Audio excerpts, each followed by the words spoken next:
It's Malcolm from Getson Real Estate. Today it's not about real estate. We're going to talk to a gentleman whom I've learned a lot from, and his story is very inspiring. So I want us to learn to hear his story, and then by hearing his story, maybe we can learn a thing or two or three.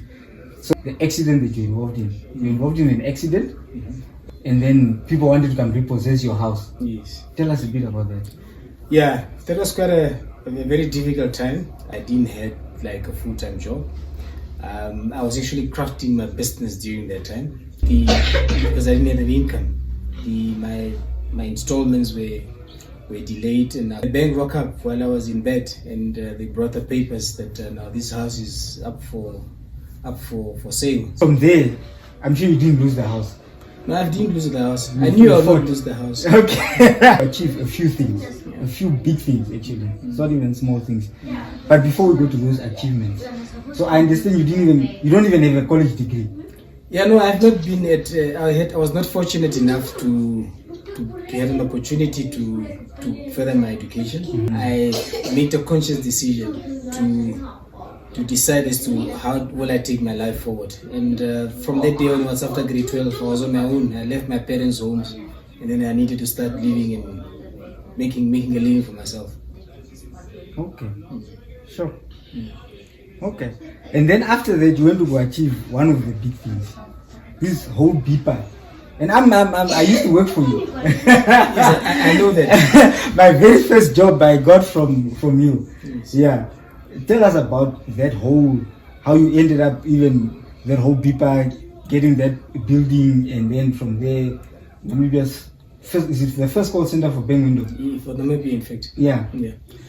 So during that time, as I said, I was crafting a business. I've seen an opportunity in the market space. I spent a considerable amount of time educating myself. Educating yourself, it's purely by reading. I'm a vivid reader. I read quite broad.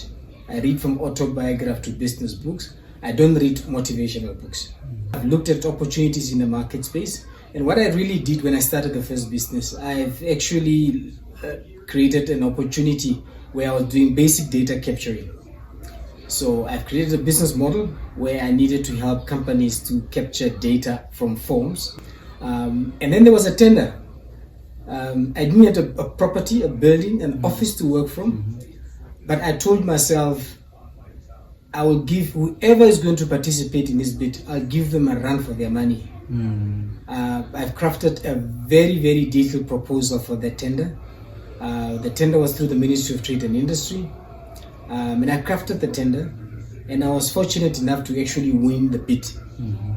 It was a very huge opportunity in terms of from a monetary perspective, and obviously with that capability of that tender, the bank, actually listened to me.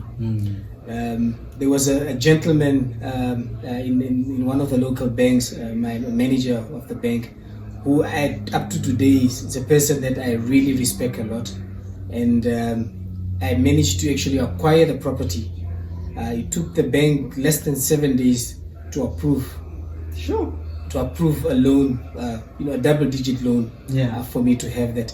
I had nothing on my name. I had no proper collateral. I had no money in the bank, and even the bank was quite surprised that with your reference, I mean, how is it possible that you can apply for a loan, a double-digit loan at that level? And I think my proposition was very, very strong to the bank. And I remember the bank telling me is that I think they are financing the jockey. The bank believed in me at that point, and they went ahead and actually financed that opportunity for me. And then they awarded me the loan, and then I went to execute the opportunity to basically manage the company registration of the ministry as an outsource opportunity for them. At that time, I was very, very prepared for the opportunity. I like to believe, I always tell people that it's because of that BIPA was actually established. 100%. Yeah. At that point, we had a staff complement of over probably 40 people that used to work for us. So it was really more or less like a build, transfer, operate model. And I remember a former minister calling me and said, but we will also want to hire the building after the term of the agreement, and a big number of my staff that I've kept for over a period of 5 years, they were actually absorbed by BIPA, and today there's quite a considerable number of group of people that are actually part of BIPA that were part and parcel of my business at that time. So it was an honor for me to have been participating in that foundation of creating the data structure of BIPA from a document management perspective. Sure, there's a lot, but let me quickly jump to the other one, because there's also the one where you were actually employing people. I remember when you were employing people, you were employing specific people. Yeah. Briefly touch on that one before we move to the call center. Yeah. People. I'm not looking at your education, whether you come from a rich family, where you come from, your race. I'm looking for attitude. Now, I can only work with the person who has the right attitude, and their mindset were in the right place, and the rest I needed to just sharpen them and get them through there. Now tell us about the call center. How did you, a black person, get to be the first one to work on the call center for Bank Window, for their Namibian operation and the Botswana operation? Now, I was always operating under the radar. I'm not, I don't operate, quite front line. So all the time that I was crafting my business strategy, those opportunities I've crafted those opportunities. I saw them, in terms of the importance of a call center into a business environment, particularly in the financial sector and the telecommunication industry. At that time, the call center of the bank was located in South Africa. It was run by Deloitte.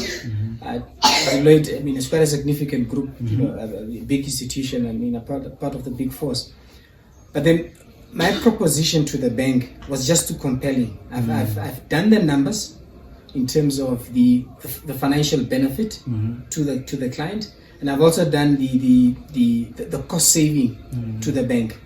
And knowing the key executives at that point at the bank, there were a number of people, so I needed to pitch to what is important to them, and the numbers were really the key thing.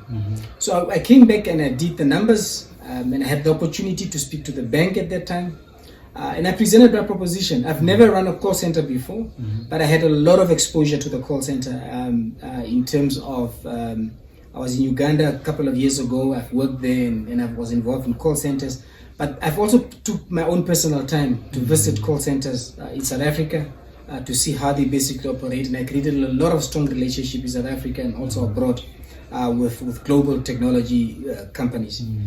And the opportunity was there. I went and I pitched it, and I've got the bit, and I had a technical partner that I had with on that, and I became the first company to run a complete outsourced call center for a financial sector player, and it was a 24-hour call center, and we ran that call center for a period of 5 years with my technical partners.